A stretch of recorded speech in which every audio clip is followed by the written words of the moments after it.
Ngiyababingelela abantwana abangcwele. Sizovula ngesihlabelelo 221 inkosi ubuso kuphama kwebandla.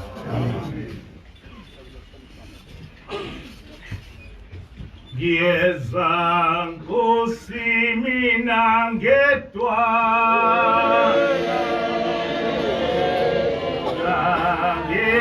anginaye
Baba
May.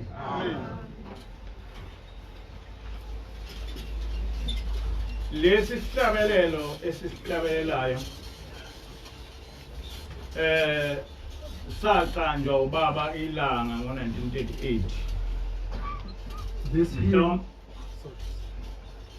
This hymn was composed by His Holiness J.G. Shembe II in 1938. Kwakuyinyaka mhlawumbe emithathu ethathe lobu buholi. He had taken this leadership position maybe 3 years ago before he composed it. Laqanjwa evela bahleke kulapha engakhulela khona.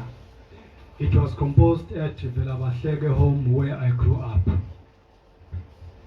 Lesi sihlabelelo sihlabelelo ngentombazana abazali baya ababengafuni uba ibeli Nazareth. This hymn is about a girl whose parents didn't want her to become a Nazarite. In fact, bayishaya bonke ishawa uyise nonina nabafowabo nodadewabo. In fact, the rest of her family, her father, mother, brothers and sisters, beat her up. Yayisigcina sihlala entabeni ngoba ingakwazi ukuza phakathi kwethu. And she ended up staying away from home because she couldn't come and be among us. Kodwa bagcina behluleka ngoba ayizange yaze yeke ukuba eNazareth.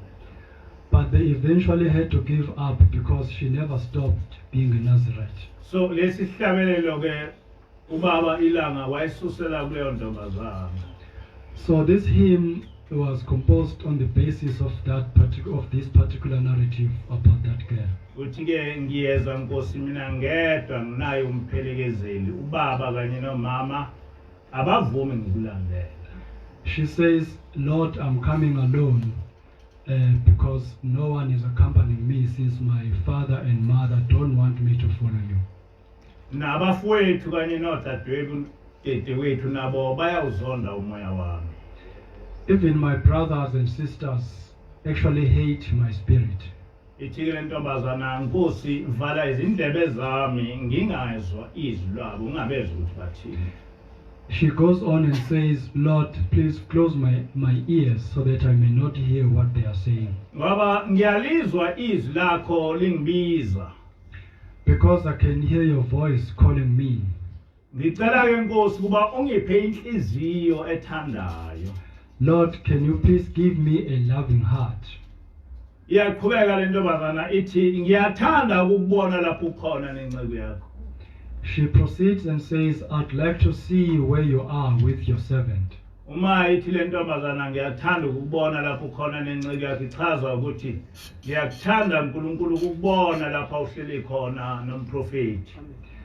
She actually meant that she would like to see where God himself is sitting together with the prophet. Ithi ke ngibize Nkosi ngezwi lakho ngizokulandela. And she says, call me Lord with your voice, I will follow you. Umoya wami uyavuma nawe inhliziyo ungenqabi. And she says, my spirit is willing, and you, my heart or my soul, you should be willing as well. Ngoba ngiyathanda ukuba ngiphelele kulowo muzi oyingcwele. Because I would like to end up in that holy city. Njengoba silapha nje baningi abantu phakathi kwethu abanalo inkinga yokuba abazali babo nabafowabo nodadewabo bengathanda ukuthi belandele uNkulunkulu. As we are seated here, we have people among us whose families, fathers, mothers, brothers and sisters actually don't want them to follow God. Abanye bayaxoshwa emzini. Some are even chased away from where they are married. Nami ngingomunye walabo bantu angikwazi ukuthi ngiye emndenini waMpanza. I'm like one I'm like those people as well because I cannot go to the Mpanza family. Noma ngifa akho umuntu wakwaMpanza eniyomtshela nomncwaba nina ngoba ngingowenu. Even when I die, you will tell no Mpanza family member about my death because it's you who will bury my body because I belong to you. Ngithi ke kufanele ukuthi lesi sihlabelelo nginichazele sona ngoba sinendaba phakathi. I just thought I should explain, I should describe this hymn because it has got a profound narrative about it. Njengamanje ngineminyaka ewu68. Right now I'm 68 years old. Ngiyomuntu osemdala. I'm a bit old now. Sengisalelwe iminyaka emibili kuphela ngihlanganise iminyaka e70. I'm left with only 2 years before I turn 70. Uma umuntu ke eseneminyaka ewu70 usuke semdala even nokwasezulwini. When a person turns 70, that person is old enough even according to the standards of heaven. Angizange ngakhula njengabantwana empilweni yami yonke. Throughout my life, I never grew up just like any other children. Ngisho ngithi ngiyangizwe abantwana bexoxa ngezinto ababezenza bekhula kodwa mina ngingazi ukuthi ngizobaxoxela ukuthini abantu. I used to say that I had children talking about their childhood experiences, but I've nothing to tell about my childhood experience. Ngisho ngithi ekuzalweni kwami ngokukhumbula kwami angikhumbuli ngishawa ngabazali bami. And I used to say that since I was born, I don't even remember my parents punishing me. Nasesikoleni angaze ngishawe ngothisha ngaphandle makushaywa isikole sonke. Even at school, I was never punished as an individual except if the whole class had to be punished.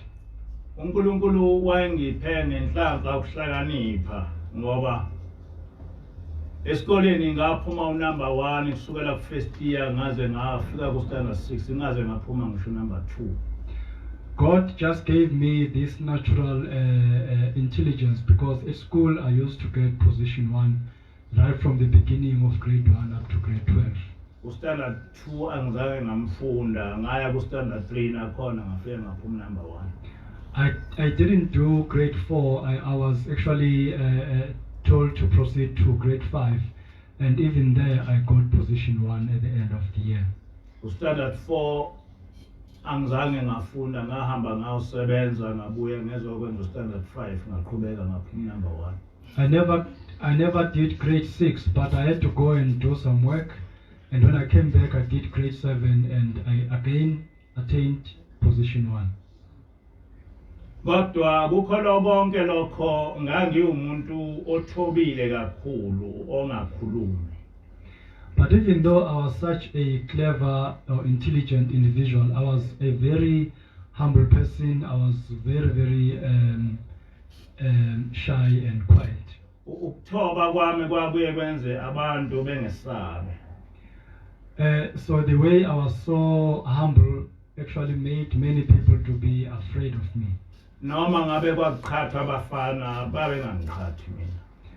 Even when boys were actually induced to fight, they never did that to me. Ngike ngisho ngithi angazi empilweni yami ngibaleke, angazi ukuthi kubalekwa kanjani. I used to say that throughout my life I've never run away from anything. I don't even know how to run away from And anything. angaze ngimsukele umuntu, angazi ukuthi umuntu usukela kanjani. And I've never created any unnecessary quarrel, and I don't even know how to do that. And angaze ngikhale ngishawa umuntu ngaphandle kuba ngikhala ngosizi nje olunye kodwa ukukhala nje ukuthi ngishawe umuntu ngikhala ngazi ukuthi kwenzeka kanjani. And I've never cried because somebody has beaten me up. I don't even know, I don't even have a recollection of that experience.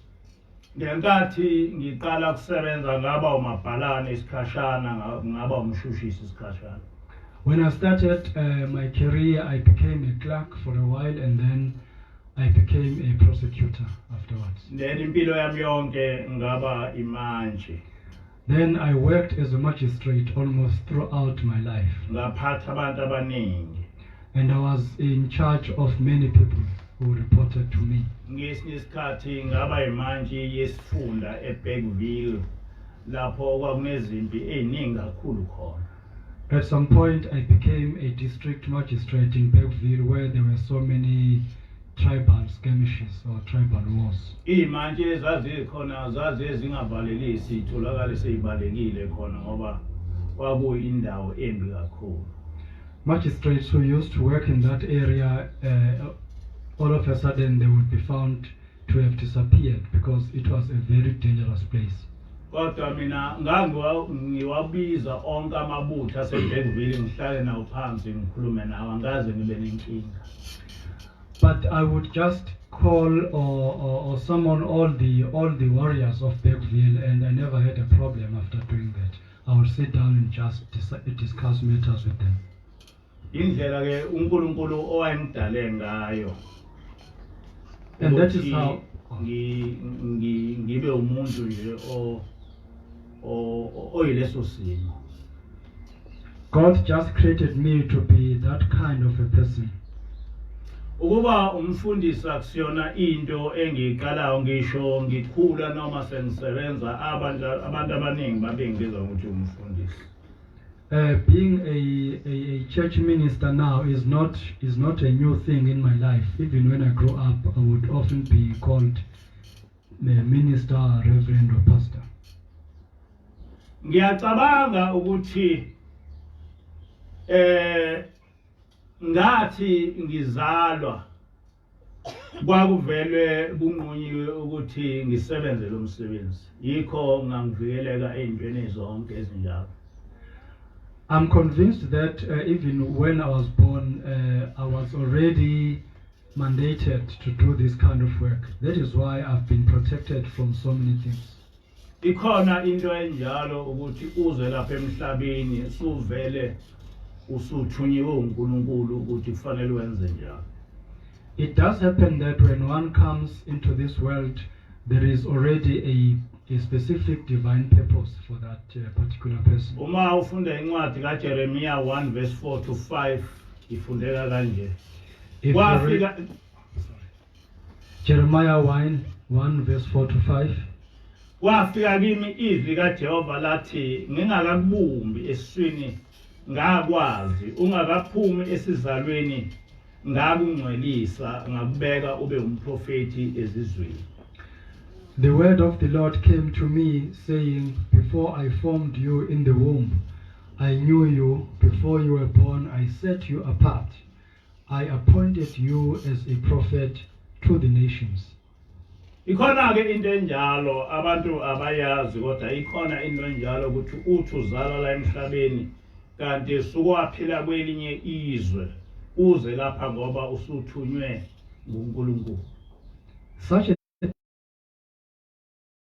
by the time you come into this world to live your material life, you have actually lived in the spiritual world long time ago, and by the time you are sent here, it is just because of a certain purpose. Ngo-2007 ngangise ebuhleni ngingumvangeli. Kwakunabantu bakwaNcumalo ababelwa nami bethi akufanele ukuthi ngishade noma ngihlangane nomkhokheli ngoba udadewethu.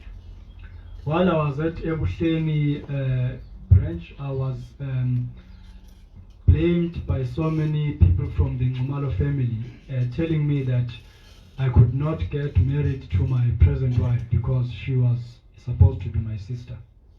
Umkhokheli wakhuliswa Mpanza. Mpanza eganwe uMadube, wancela kuMadube. Mina ngingowakwaMpanza futhi ngizalwa uMadube. My wife, the senior leader, actually was brought up as a child by a Mpanza family somewhere, and actually she was nurtured by a woman from the Dube family, and even my father is Mpanza and my mother was Madube, which means her maiden surname was Dube. kodwa lo Mpanza lo angimazi ngoba wayengwale eMpumalanga nalowo madube angimazi. But that certain Mpanza man was not familiar to me because he actually lived in Mpumalanga province, and even Madube, I don't even know her, so there was no connection between us. Kodwa labo bantu babekwazi lokho. But those people were actually aware of that. Ngiyakhumbula bengishayela ucingo ngisemgidini ebuhleni benjela ukuthi bazokuza bezolanda umkhokheli ngalesi sizathu sengisichazile.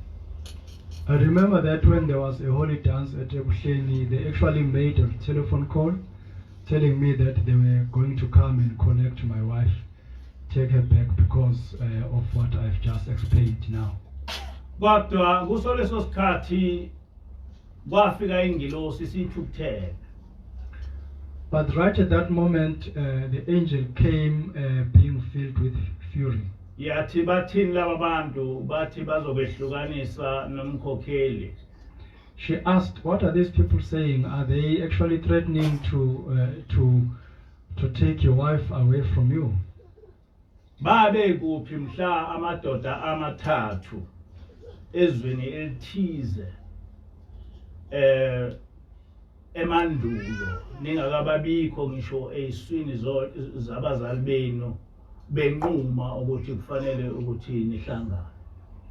Where were they when 3 men actually decided long ago, even before you were formed in your mother's wombs, that you should be united in a marriage? Lokho khuluma ngaleso sikhathi ngangakwazi ukuthi usho ukuthini. I was not able to comprehend that kind of a talk at that moment. Ngoba ngangicabanga ukuthi ingilosi ikhuluma ngokushada kwethu. Because I thought the angel was merely talking about our marriage. Kodwa ngingazi ukuthi ukushada kwethu kwakwahlanganisa kanjani lamadoda asendulo singakababikho ngisho eswini zabazali bethu. But I was not able to relate our marriage with what those 3 men said long ago, because we did not even exist in our mother's wombs. Kodwa sengiyazi manje ukuthi yayingakhulumi ngomshado, yayikhulunywa ngokuthunywa kwethu. But I know now that she was not referring to our marriage, but she was referring to our mandate.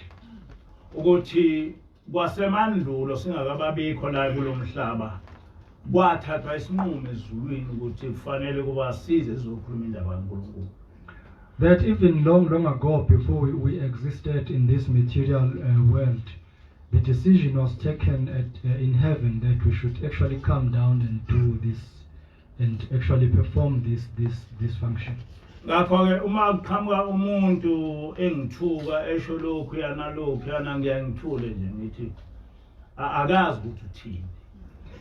So whenever somebody comes and actually hurls insults at me, I just keep quiet, knowing that this person doesn't really know what they are saying. Abanye bethi angisiyena owakwaShembe.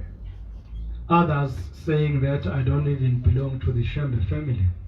Angikholwa ukuthi ezulwini ikhona indaba isibongo. I don't believe that in heaven surnames even matter that much. Ngisho igama. Even names, I don't know if they really matter.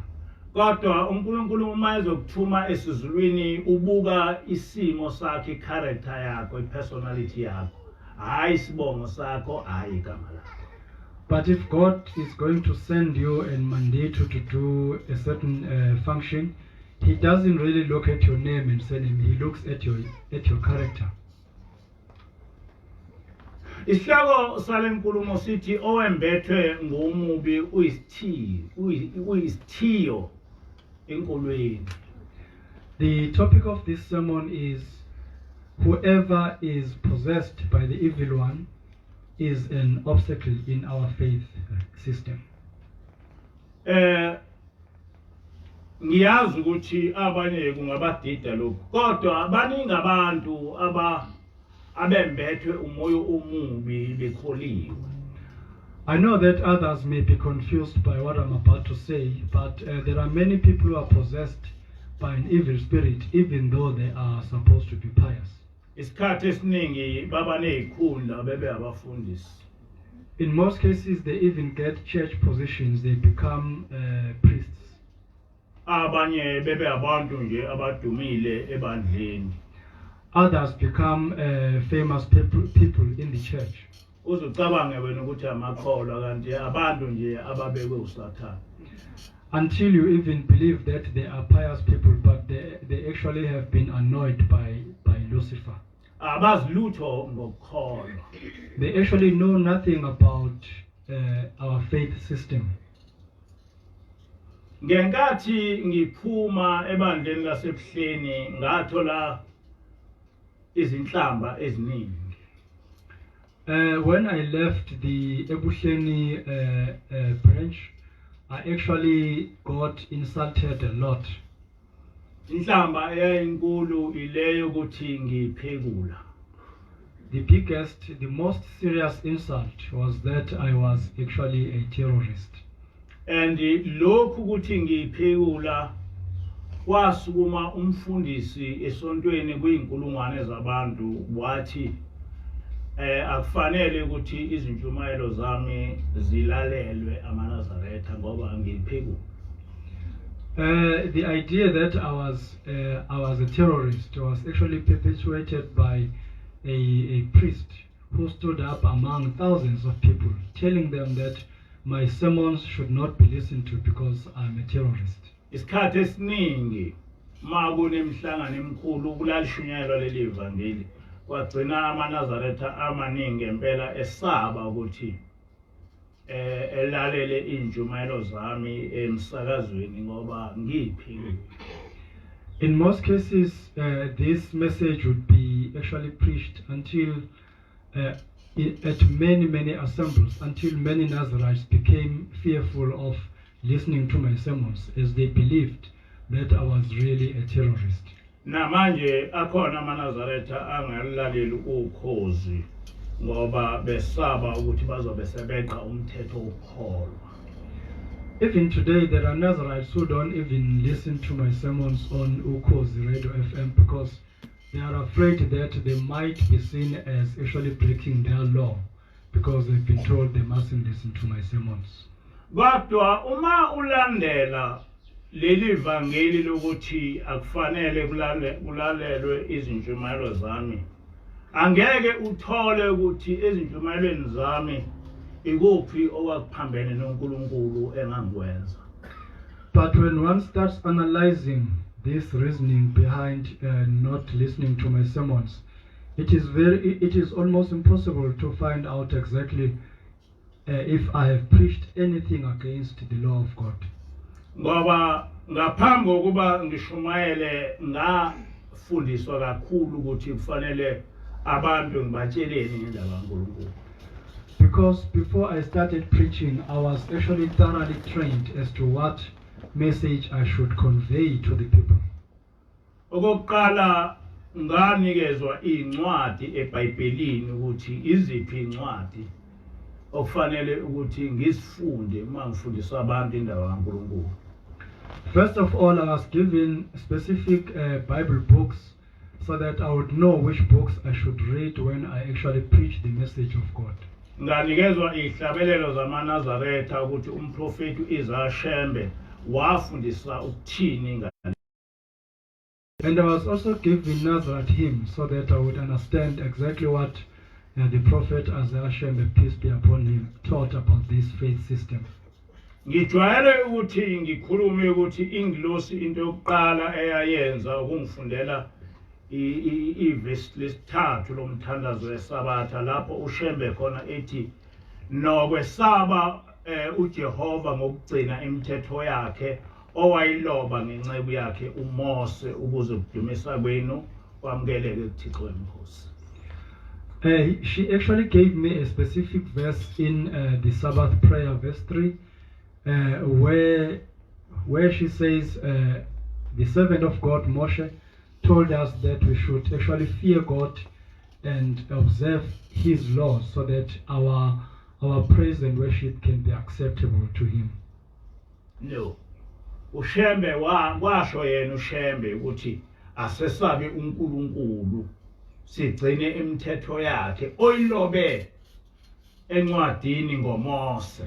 The prophet Shembe actually said we should fear God and observe his laws that he has written through his servant Moshe. Ngaleyo ndlela kuyi-instruction kaShembe ukuthi ukukholwa kwethu kwakheke emthethweni kaMose noma emthethweni kaNkulunkulu owayelethe emhlabeni ngoMose. In that sense, it is Prophet Shembe's doctrine that our faith system is founded on the message that God brought to us through his servant Moshe. Lo muntu wayethi ayingalalelwa imfundiso yami akazange wayihlupha ngokuthi lokho engikukhulumayo kuphambene nokufundiswe uShembe.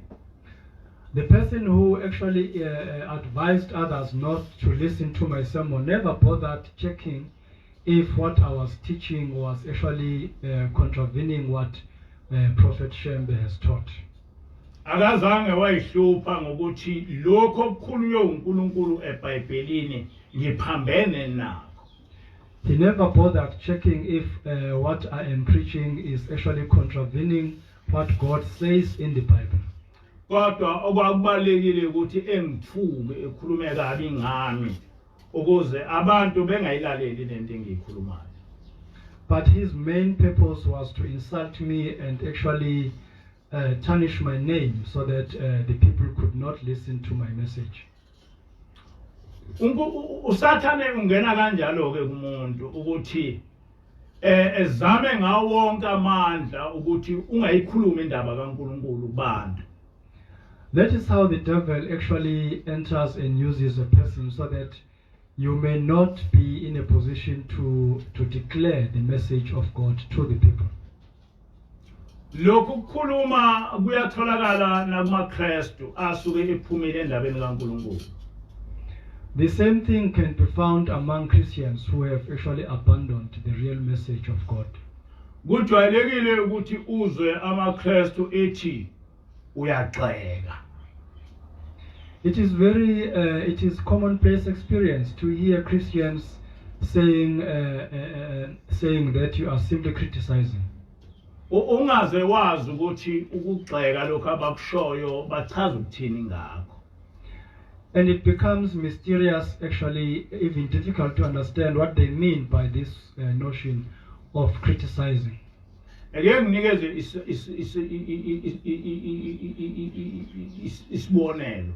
Nanku umthetho kaNkulunkulu uthi uma uyikholwa ungabhundi ikhanda lakho. Let me just give one a specific example. Now, this is the principle of God that if you are a believer or a pious person, don't shave your hair on your head. Nakho sekufika ingilosi ithi fundisa abantu umthetho kaNkulunkulu.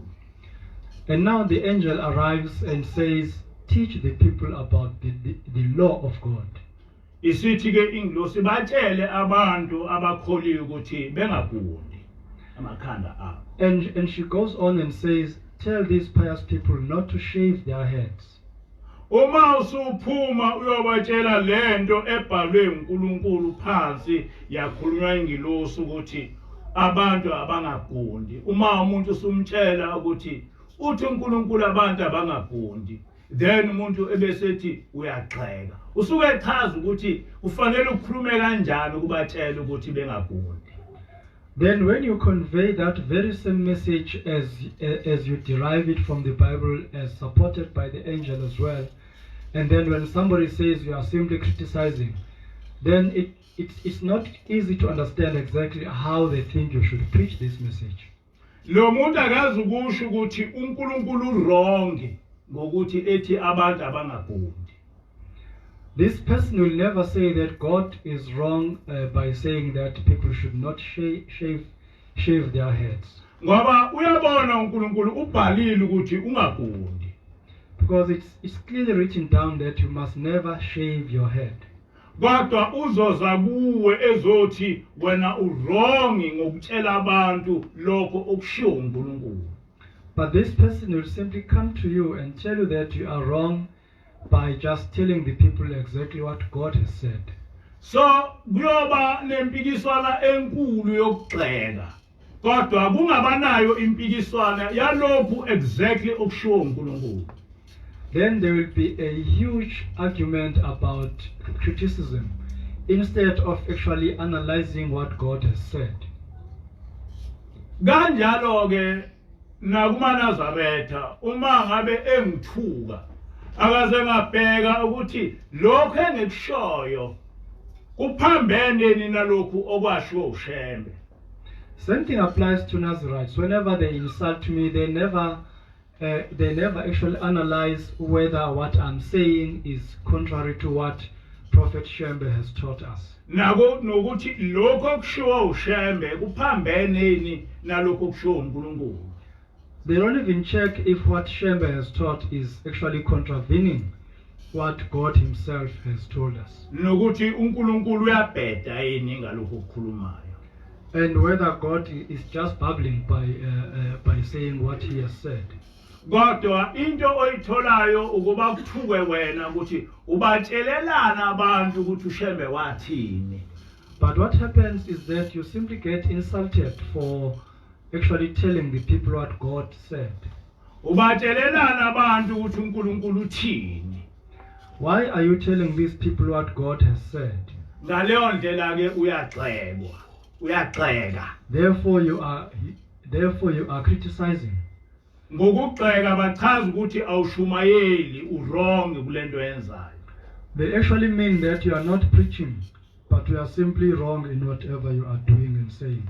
Kodwa umbuzo okhona ukuthi uma uNkulunkulu ethi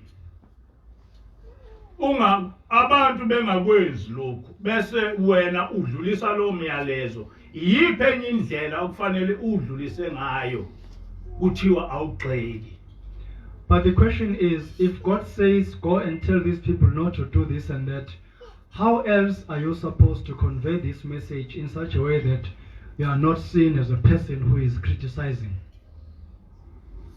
Kwafika ingilosi kimi yathi ithunywe ezulwini kuba ngitshela amaNazaretha ukuthi engawahlabela amadlozi. The angel came to me and told me that she had been sent from heaven to come and tell me to tell the people not to appease the spirits of the dead. uNkulunkulu ukusho clearly ku Exodus 22 or 23 verse 22 ukuthi ohlabela abanye onkulunkulu ngaphandle kwaJehova yedwa uyobhujiswa nokubhujiswa. God says it clearly in Exodus, in either 22 or 23, that chapter, that whoever appeases other gods by slaughtering for them will actually perish. Or by making sacrifices. By making sacrifices, that person will perish. uShembe ukusho ngokusobala ukuthi siyolandela umthetho kaNkulunkulu obhalwe uMose. Shembe has clearly proclaimed that we will always follow the law of God as written down by Prophet Moshe. Akudingi ukuthi uze ube ihlakaniphi ukwazi ukuthi umthetho sisekelo ubuNazaretha umthetho kaMose. You simply don't need to be a rocket scientist in order to believe that the constitution of our faith is the law of God. Kodwa kuphela iminyaka ngeminyaka abantu bekuthukela ukuthi ubatshela okushiwo uNkulunkulu. But some people will insult you for years and years just because you are telling them exactly what God has said. uShembe wakusho ngomlomo wakhe ukuthi singawahlabela amadlozi. Prophet Shembe declared that we should never sacrifice to the spirits of the dead. Lokho amaNazaretha ayakwazi. Even Nazarites are aware of that. Uma kuqhamuka lokho kusembhalweni amaNazaretha akamsoli uShembe. When this appears in writing, Nazarites don't actually accuse Shembe. Kodwa esikhundleni salokho bayothuka wena obakhumbuzayo ngokuthi uShembe utheni. But instead of accusing him, they will accuse you, who is the messenger, who actually declares exactly what Shembe has said. Inhloso akukhona ukuthi bekuthuke nje kodwa ukuvika lokhu okushiwo uNkulunkulu ukuthi kuyisono. The purpose is not just to insult you, but it is actually to block what God has declared as sin, so that people may not get that message. Kodwa bazobloka ngokuba bethuke wena okuveza lokho. They will try to block that simply by insulting you, who is revealing that truth.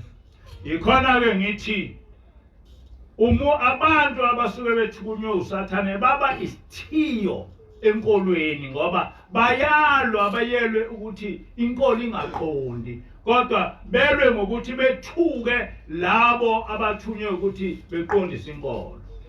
That is why I'm saying that those who have been possessed by the evil one actually become an obstacle in our faith system, because they will actually insult you so that you may not declare truth and rectify wrong things within our faith system.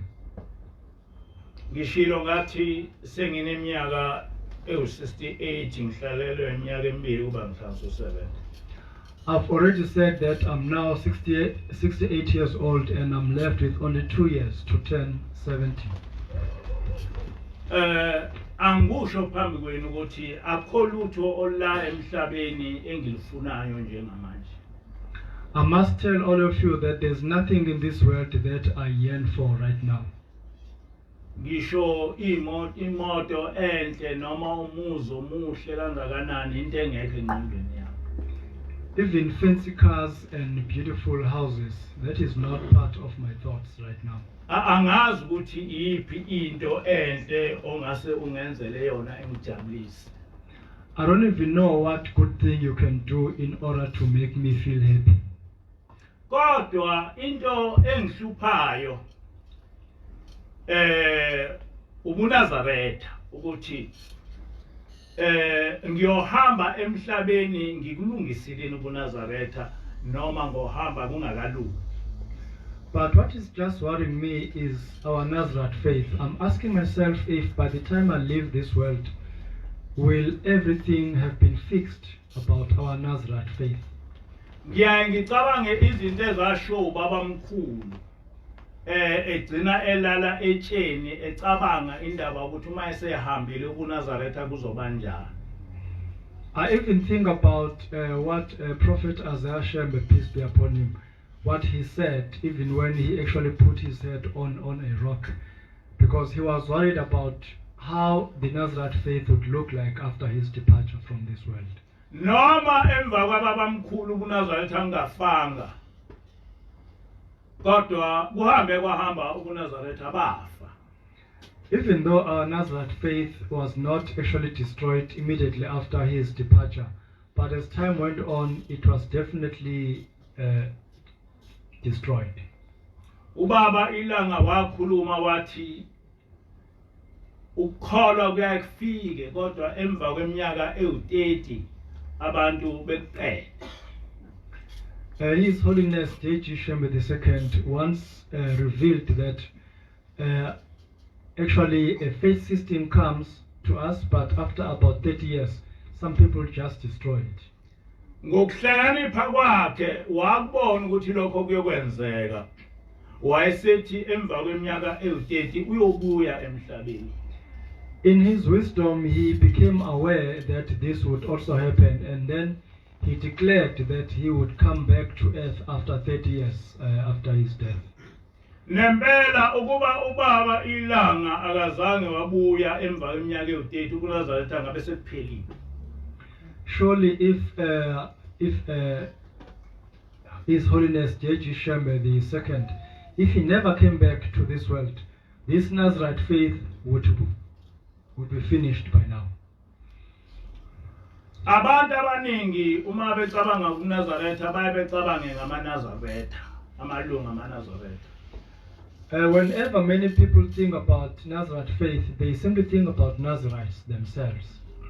AmaNazaretha akukhona kuNazaretha.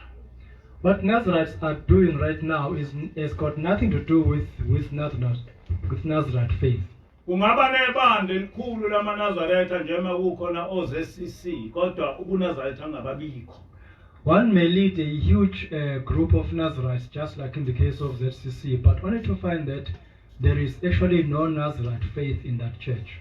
Ngoba ubuNazaretha ukuze uthi khona kufanele phakathi kube khona uNkulunkulu. Because for one to claim that there is Nazarite faith, there must be God involved in that faith. Kodwa uma abantu sebenza noma yini njena ngoba bethi ngamagama bangamaNazaretha kodwa ubuNazaretha njengenkolo kusuke kufile. But when people think that they can just do whatever they want to do just because they are Nazarites, then that kind of faith is actually dead without God. Njengamanje ubuNazaretha phakathi kwenu kodwa angazi ukuthi kuyoba phakathi kwenu isikhathi esingakanani. Right now, this Nazarite faith is among you, but I don't even know how long it will exist or survive among you. I-experience yami intshela ukuthi ngenkathi ibandla libalikhulu kuba isikhathi abantu behlubuka uNkulunkulu. Because my experience has taught me that whenever a church expands, then there will be a spirit of apostasy among those people.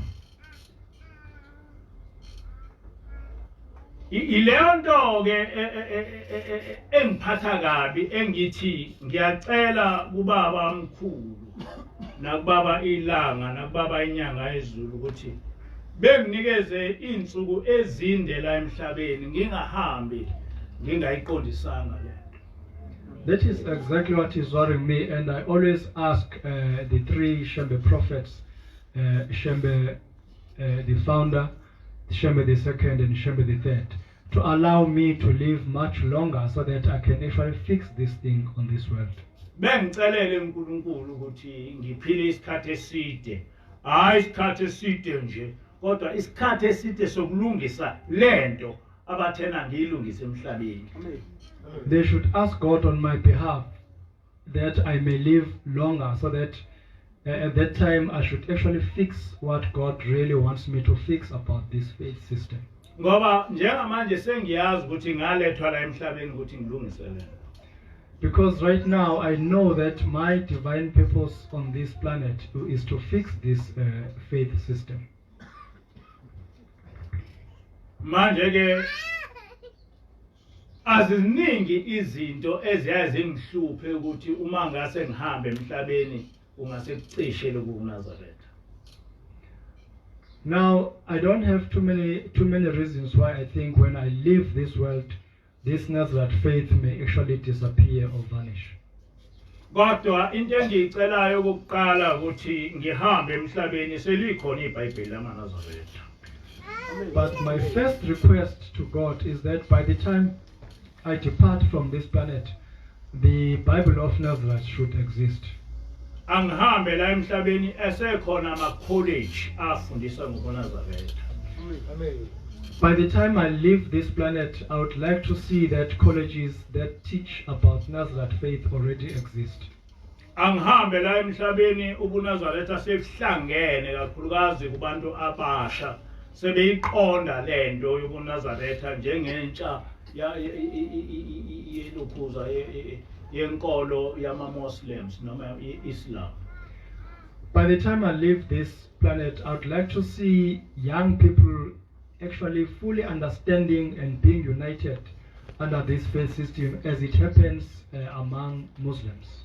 Nginephupho lokuthi ngelinye ilanga ubuNazaretha buyofana neIslam.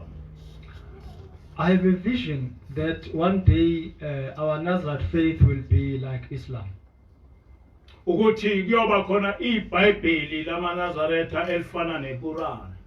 That there should be a Nazareth Bible that is almost like the Quran. Ukuthi kuyoba khona ama-college lapha okufundiswa khona ngobuNazaretha. That there should be colleges where Nazareth theology is actually taught. Ngiyombonga kakhulu uNkulunkulu uma enganginikeza lelo thuba lokuthi lezi zinto zenzeke ngisela emhlabeni. I will sincerely thank God if He can afford me that opportunity to actually make sure that all these things actually materialize in my lifetime. Zikhona izinto ezingiphatha kabi enginovalo lokuthi mhlawumbe mase ngihambile abantu bobuya bezenze. There are things that seriously concern me, and I'm afraid that after my departure, some people may start doing those things. Ukhona lesi sifo noma ukuhlubuka kwamaNazaretha ukuthi kube nomuntu abathi uNkulunkulu. There is this element of apostasy where Nazarite people actually point to a certain person and call that person a god. Leonto iyimbi injalo kodwa ngiyazi ukuthi uNkulunkulu uzoyinqoba kalula futhi uyinqoba kabuhlungu. Bad as it is, I'm quite sure that God is going to actually overcome it, and when He does that, there will be casualties. Ngoba imbhedo. Because it is utter nonsense. Abantu abaningi abahlakaniphile sebayibona ukuthi lento ayikho kakhulukazi abasha sebesaba nje abazali bakhe kodwa abazali babo kodwa babona ukuthi lento ayikho. Many intellectually endowed people are now aware that this is just nonsense, but they are now afraid of their parents. They can't really come out and declare that this thing is just nonsense. Ibheda injalo kodwa ingozi kuleli bandla as ubuNazaretha. Bad as it is also very dangerous for this Church of Nazarites. Ngoba iyabubulala ubuNazaretha njengenkolo kaNkulunkulu. Because it actually destroys Nazarite faith as God's faith system. Njengoba ngisho ngiyazi ukuthi ngithunyiwe ukuthi ngilungise lento and kuyangiphoqa ukuthi lento ngilwe nayo ngoba ingozi ekubeni ebuNazaretheni njengenkolo. As I'm proclaiming this right now, I know very well that I've been mandated to actually fight against it because I know how dangerous it is when it comes to our Nazarite faith. Kodwa sengiyazi ukuthi uNkulunkulu uzoyinqoba lento ngoba nalomuntu abayebethu uNkulunkulu akahlakaniphile nokuhlakanipha. But I now know that God is going to overcome this challenge, because even this individual who is being referred to as a god is not even wise or even intellectually endowed. Ngisho ngambeka phambi kwabantu ukuthi awuchaza ukuthi uNkulunkulu ngani ngeke ezekwazi ngisho ukuvula umlomo wakhe. Even if you were to put him on a podium so that he may explain exactly how he can support the notion of being a god, he wouldn't know what to say. So lento yamaNazaretha yokuthatha lo muntu bethu uNkulunkulu ayehlukene nokwakha isithombe segolide usibize ngoNkulunkulu. So this practice of other Nazarites who actually call this person a god is exactly the same as actually creating a graven image and calling it a god. And abantu abalifundayo iBhayibheli bayazi ukuthi uNkulunkulu into enjalo imcasula kanjani. So the people who read the Bible are fully aware how such a practice actually annoys God. Kodwa uNkulunkulu uzokuqeda lokho akunalo uvalo ngiyazi ukuthi uzokuqeda noma njengamanje kuyingozi ebulala lobuNazaretha. But I know that God is going to actually bring that practice to an end, even though I know how dangerous it is right now for our faith. Kodwa into engiphethe kabi ukuhlubuka kubantu bengamaNazaretha bekhonza amadlozi. But what is really worrying me is this apostasy among Nazarites who actually worship ancestral spirits. Ngoba uma ufunda umlando wokuhlubuka kwabantwana bakwaIsrael usukela kuleyo nto yokuthi bekhonze onkulunkulu bezizwe bekhonze zonke izithixo abahlangana nazo bese uNkulunkulu uyasuka kuwo. Because if you follow the history of ancient Israelites who actually ended up abandoning God, it was mainly because they started worshipping other strange gods who had been introduced to them by other nations. Abantu abasweli ukuthi beyishintshe inkulumo yakho ukuze ivumelane nokukhonza amadlozi. People can actually amend what you have said so that it can actually support the idea of worshipping ancestral spirits. Ile nto ke ngiyesabayo ukuthi angazi ukuthi uma uNazaretha akukhula awuzobuya lo moya ukuthi abantu betholakale emabandeni sebene zangoma, abantu betholakale ebandleni sebena abathandazi abagcina bewukukhonza abanye uNkulunkulu. What is worrying me is that as this church is really growing so quickly, I'm just worried, asking myself, if will people not go back to those old bad practices of actually having diviners among themselves in the church and also having those faith healers among them, which actually means that they will actually end up creating other demigods within the church. Ileyo nto abantu abangamaNazaretha okufanele beyibheke kakhulu, ngoba noma ngabe uNazaretha sekhulile izolokhu iqhamuka kancane kancane lento yokuthi bekhonze abanye uNkulunkulu ebandleni likaNkulunkulu. That is what Nazarites should pay attention to, because as time goes on, when this church grows up, actually people are going to adopt other demigods and actually end up worshiping them instead of worshiping God. Ngiyafisa ukuba ngikhulume lokhu ukuthi kuyadinga ukuthi abantu beyazi indaba kaNkulunkulu, bemhloniphe uNkulunkulu, bemesabe uNkulunkulu. I'd like to clearly proclaim this truth. People must really fear God, they must respect Him, they must worship Him in spirit. Inkinga enye esibhekene nayo njengamanje ukuthi abantu bafuna ukuba bezikhonze bona kunokuba bekhonze uNkulunkulu. Another challenge that we have to deal with right now is that some people would like to worship themselves instead of worshiping God.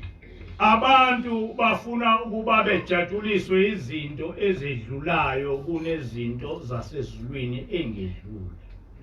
Some people who want to actually enjoy themselves with things that are temporary, things that belong to this world, instead of sticking to those things that are spiritual and permanent. Lenkinga ikhona kakhulu kubantu besifazane noma ikhona kwabanye besilisa. This problem is very common among women, even though some men also experience it.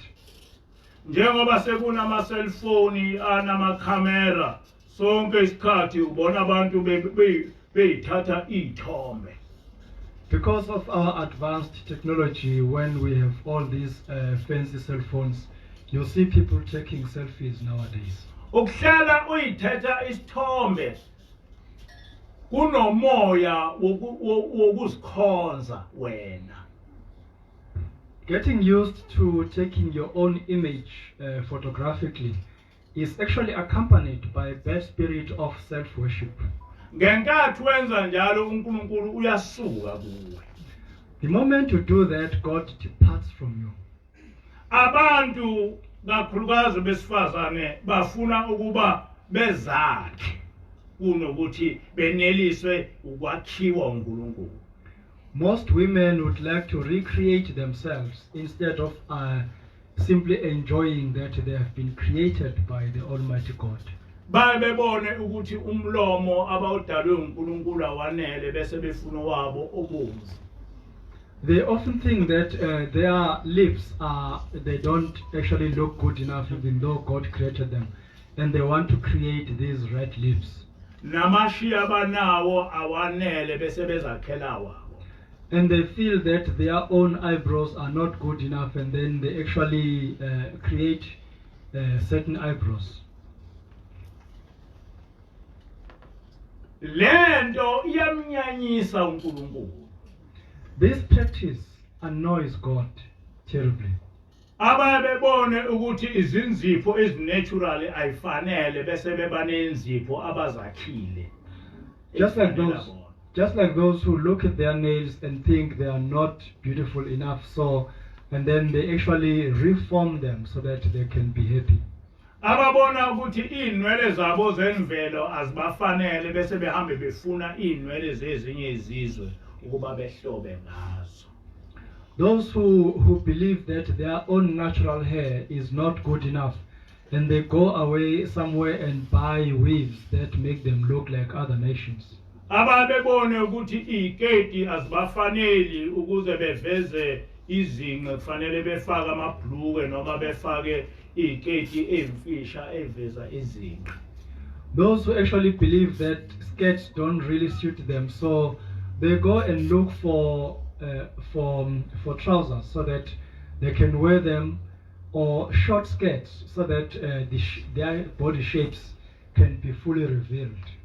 Ngiyanhlebela lezo zinto uNkulunkulu uyazenyanya kakhulu. I'm just sounding a warning. The Almighty God hates all those practices. Uzokholwa ukholwe ufe unqatshelwe ezulwini unqatshelwe nje ngendlela ogqoke ngayo. You will live on this earth as a pious person, and then when you die, you will actually be rejected in heaven just because of your dress code. Ngakho ke ngiyafisa ukuthi lokhu ngikwedlulise kakhulukazi kuyintsha ukuthi bezibhasope izinto abazothi sebethi bakholiwe kodwa befike belahlwe ezulwini ngama practice abawenzayo. I would like to convey this message especially to the youth, that they actually should be aware of things that they will do throughout their lives and then be rejected in heaven just because of these practices. UbuKristu kuyinkolo ezohamba iphele kubantu abamnyama. Christianity is a religion or faith system that will actually evaporate as time goes on among black people. Ngoba into eyenza ukuthi abantu bebe ngamaKristu ukuthi bangamavila ukucabanga namavila ukufunda. Because the only reason why people have become Christians is that they are too lazy to think and they are too lazy to read. Kunezinto ebuKristwini ongathi mangabe uqala ufunda ubone ukuthi uyisilimi wena. There are things that within Christianity can clearly show you how stupid you are as soon as you start reading the Bible. Okokuqala nje akakho umuntu ohlakaniphile nofunda iBhayibheli ongazi ukuthi uJesu wayengihebheru wazalwa eHebherini wazalwa uMaria noJoseph. First of all, any intellectually endowed person will just know that Yeshua was a Hebrew and his mother was Mary and his father was Joseph. Nanokuthi uJesu waze wafa engaphansi kwenkolo yeJudaism kungekho ubuKristu. And that throughout his life he was under a faith system that we now call Judaism because there was no Christianity. Nanokuthi noma sevuka kwabafileyo akakhulumanga ngobuKristu kodwa wakhuluma ngevangeli lenkolo yabo uJudaism ukuthi ayihambe iyoshunyayela. And that even after his resurrection he never mentioned Christianity, but he instead mentioned his own faith system, that it should be spread among the nations. Akakho umuntu ohlakaniphile ofundile ongazi ukuthi emva kokuba abafundi bakaJesu belishumayele leli ivangeli lachithwa amaRoma aqala ubuKristu. No sane, educated individual would not know that after this faith system had been preached among Christians, then this faith system was actually abolished. Ukuthi okuseqinisweni ubuKristu bayichitha inkolo yeJudaism baze babulala abantu abaningi abangamaJuda noNkulunkulu wamaJuda okunguJehova wachitha. That actually Christianity is responsible for actually doing away with what we now call Judaism, and even that the God of that faith system was even done away with by Christianity. noYeshua lo esikhuluma ngaye ukuthi wazalwa uMaria noJosepha wavuka kwabafileyo naye wachithwa. Even Yeshua, that whom we've just mentioned, that his parents were Joseph and Mary, even him, he was actually done away with by Christianity. So uma umuntu ophilile ekhanda kufanele uyibuze ukuthi uma uthi uJesu indodana kaNkulunkulu ukhuluma ngamuphi uNkulunkulu. So if you are a critical person, you must actually always ask yourself, whenever you mention Jesus, that Jesus is the Son of God, ask yourself, which God is that? Uma ukhuluma ngoJesu ongasiyona indodana kaNkulunkulu oJehova, pho ukhuluma ngoJesu oNkulunkulu noma oyindodana yamuphi uNkulunkulu. If you are simply talking about Jesus, who is not the Son of God Yahweh, so which Jesus are you talking about? AmaRomans akakufihlile ukuthi akhuluma ngoBhali uNkulunkulu wabo uBhali. Put it clearly that they are referring uNkulunkulu waso uBhali. The nation of the Romans actually never hid the fact that their God is Baal. Abafihlile futhi ukuthi ibona abakhanda ubuKristu. And they actually clearly reveal that they created Christianity. Ngakho ke awukwazi ukuthi ukhulume ngendodana kaNkulunkulu eUjesu ungakhulumi ngoNkulunkulu wamaRoma hayi uJehova. So you can't be in a position to talk about the Son of God, who is supposed to be Jesus, not talking about God himself, but referring to the God of the Romans. Okwesibili uma ukhuluma ngoJesu ukhuluma ngobani? Who is Jesus? Secondly, whenever you mention Jesus, who is this Jesus? Ngoba awukhulumi ngawe Yeshua. Because this Jesus is surely not Yeshua. ebuHebherini akakaze bekhona uJesus kwaba khona uYeshua. In Hebrew, no such a name as Jesus ever existed. There was only Yeshua. So ukhuluma ngobani ngoba ngisho nakuwa amantaliyane akakho umuntu onjengami owake waba uJesu. So whenever you mention Jesus, who is that? Because even Italians don't know Yeshua, who is just like me, for example. Or human being. Who was a human being. Lo Jesu abakhuluma ngayo bamakha nje engqondweni. So this Jesus that they are always referring to is their own fabrication. Ngakho ke umuntu omnyama ofuna iqiniso lokukholwa akakwazi ukuthi eqhubeke noNkulunkulu wezinye izizwe. Therefore, a black person who is quite sincere about searching for a truth about about this faith cannot continue bowing in front of the God of other nations. Ekhona uNkulunkulu wethu ogama lakhe uJehova. When our God, whose name is Yahweh, already exists. Ngakho ke nginethemba lokuthi baningi abantwana abakhulile abangamaKristu abazoyibona lento yokuthi lobu buKristu lobu into eumbhedo, into eyakhelwe ukugqilaza ingqondo zabo. I therefore have hope that fully grown up children who are Christians will eventually understand that Christianity is a tool that was created in order to oppress human mind. Ifana nalento lamaNazaretha abathi khona uNkulunkulu owushembe yinto njena yokubulala inkolo. It is exactly like this nonsense of referring to somebody who is Shembe as a god. It is actually meant to destroy our faith system. So njengoba ngisho ngiyacela ukuthi ningicelise uNkulunkulu, ningicelise kubaba mkhulu, ningicelise kubaba ilanga, ningicelise kubaba inyanga yezulu ukuthi akangicelele uNkulunkulu ukuthi angihambe la emhlabeni ngiyiqondisile indaba yasezulwini kini nonke. As I've said, I'm actually asking you to ask on my behalf so that God can give me more years on this planet, so that by the time I live, I should have fixed everything about this faith system. Osi yetwa simagate, o simagate se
enkosini. Nkosi yasekuphakameni siyabonga umusa wakho nothando lwakho. Wena Nkosi ovumile Nkosi kuba sibe kunomhlangano wakho ka-October. Sicela Nkosi kuba uhlale nathi. Noma sisenkonzweni ube phakathi kwethu. Noma Nkosi sisemgidini ube phakathi kwethu. Ungavumi Nkosi abantu abazongcolisa lo mhlangano wakho. Ngibeka Nkosi abantwana bakho abagulayo. Abanye Nkosi abaphethwe isifo lesi sigcwele emhlabeni. Ngicela Nkosi kuba ubaphilise. Bengafi uNkulunkulu wasekuphakameni, ubaphilise lesifo. Njengoba nathi silapha kulomhlangano Nkosi usiphilise usivikele kuzo zonke izifo. Ngicela Nkosi kuba ukukhulise ubuNazaretha bakho. Ukukhulise ngeqiniso. Ubenze Nkosi abantu bakho bekwesabe. Ubenze Nkosi abantu bakho bekuthande. Ubenze Nkosi abantu begcine imithetho yakho, behambe ngendlela yakho. Sibusiseke uNkulunkulu wasekuphakameni kulokho kuhamba kwethu. Ungabheki Nkosi izono zethu. Kodwa Nkosi ubheke ukuthi siyakuthanda. Ubheke Nkosi ukuthi siyazama ukukholwa. Sicela ke Nkosi kuba lokho kukholwa kuhlale kithi njalo. Ngelakho Nkosi igama manje kuze phakade. Amen. Amen.